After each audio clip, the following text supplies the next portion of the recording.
motxilla a l'esquena i una tenda per plantar. El que per alguns podria ser un estorb, per d'altres és una forma de vida. Nana Zara i Alberto ho defensen, diuen que és relacionar-se amb la gent, amb la muntanya y para unos días viure en desconexión. Hombre, es todo, es el estar en la naturaleza, sobre todo. Más que otra cosa, sí, eso. El estar todo el día afuera. Sin televisión, sin teléfono, nada de eso, muy bien. Todo Desconectados. Aquest estiu, però, els campistes habituals topen amb nova gent.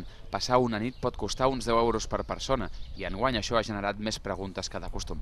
Quin tipus d'allotjament tenim, a veure què han de dur, què no han de dur, gent que està més acostumada a anar a apartaments i cercant un nivell econòmic més barat.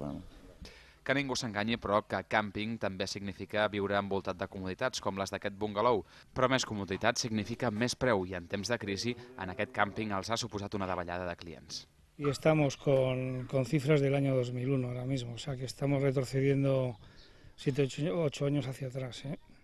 Els càmpings de Menorca sobretot es queixen dels preus del transport. En temporada alta una família de 4 persones pot pagar més de 700 euros per arribar només a l'illa.